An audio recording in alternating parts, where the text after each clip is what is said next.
অনিয়মের অভিযোগে ব্রাহ্মণবাড়িয়ার বিজয়নগরের চান্দুরা R&H নূরপুর জিসি সড়কের সোয়া 1 কিলোমিটার অংশের সংস্কার কাজ বন্ধ করে দিয়েছে প্রশাসন। দেয়া হয়েছে নিয়ম মেনে কাজের নির্দেশনা।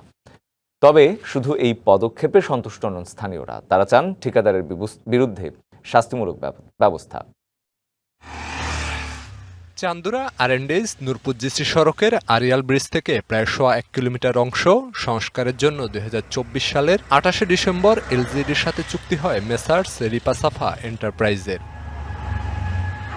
93,68,000 টাকায় চুক্তি হলেও দীর্ঘ সময়ে কাজেই হাত দেয়নি ঠিকাদারি প্রতিষ্ঠান। এরই মাঝে চলতি বছরের 30শে মার্চ শেষ হয় প্রকল্পের মেয়াদ।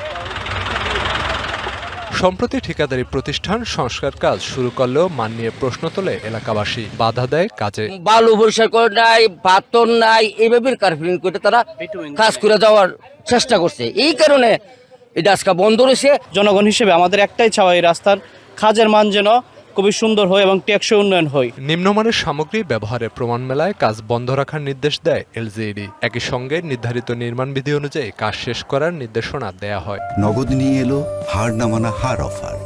সর্বনিম্ন 10,000 টাকা রেমিটেন্স নগদে পাঠালে থাকছে স্বর্ণের হার জেতার সুযোগ। ফেডারেশনে পাথরের অনুপাত সঠিকভাবে হয় নাই, সে রাস্তার বিভিন্ন অংশে বেড লেভেল না করে কার্পেটিং এর উদ্যোগ গ্রহণ করায় ঠিকাদারের বর্তমান কাজ বন্ধ রয়েছে। উক্ত ত্রুটিগুলো সংশোধন করার পরে ঠিকাদার কর্তৃক রাস্তার মেরামত কাজ পুনরায় শুরু হবে। এছাড়াও ঠিকাদারি প্রতিষ্ঠানের বিরুদ্ধে ব্যবস্থা নিতে জেলার নির্বাহী প্রকৌশলীর কাছে চিঠি দেওয়া হয়েছে। আমি এক্সেনের সাথে যোগাযোগ করেছি। এক্সেন বলেছে যে ইতিমধ্যে কাজ বন্ধ করে দিয়েছে। সরকারের পিপিআর অনুযায়ী যেভাবে টেন্ডার করছে সেই নিয়ম অনুযায়ী সে কাজ করবে এবং ভালোভাবে ম্যাকাডাম করে সে কার্পেটিং করবে। সরকারি অর্থ লোপাটের চেষ্টাকারীদের বিরুদ্ধে কি ব্যবস্থা নেওয়া হয় তারই অপেক্ষায় এলাকাবাসী। পাশাপাশি সড়কটির সংস্কারে দ্রুত পদক্ষেপও চান তারা। BBC news desk.